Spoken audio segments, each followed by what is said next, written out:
ہمارے ایک دوست کا فون آیا، وہ کہنے لگے کہ جب ہم لوگ گھر میں داخل ہوتے ہیں تو ہم لوگوں کو کہا جاتا ہے کہ ہاتھ دھو، پیر دھو، سینیٹائزر دیا جاتا ہے، اسپرے کیا جاتا ہے اور ٹیشو دیا جاتا ہے اور نہ جانے کیا کیا۔ لیکن کہتے ہیں کہ میرے ہی رشتہ دار اور میرے ہی گھر کے لوگ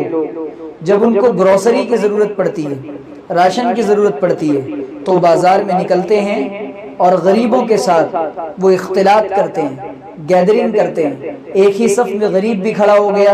ایک ہی صف میں مالدار بھی کھڑا ہو گیا۔ یہ اللہ تعالیٰ کا نظام ہے۔ جب دنیا کے اندر مالداروں کا مزاج بگڑتا ہے،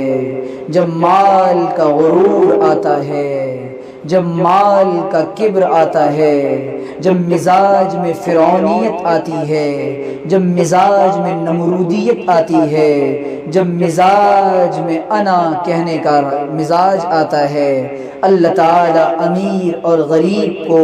فقیر اور بادشاہ کو ایک صف میں کھڑا کر کے بتا دیتے ہیں کہ زمین کے اوپر ہم جب چاہتے ہیں جس نظام کو چاہتے ہیں چلا دیتے ہیں، امیر اور غریب کو ایک صف میں لا کر یہ بتا دیتے ہیں تمہاری ضرورتیں بھی وہیں سے پوری ہوں گی جہاں سے غریب کی ضرورت پوری ہوتی ہے۔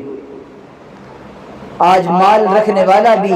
مال ہونے کے باوجود مارکیٹ میں اناج نہیں ہے، وہ بھی پریشان ہے۔ غریب بھوک سے پریشان، مالدار پیسے ہیں لیکن اناج نہیں مل رہا، اور مل بھی رہا ہے تو تاخیر سے مل رہا ہے۔ اللہ تعالیٰ نے سب کو اور سب کے مزاج اور نظام کو برابر کر دیا۔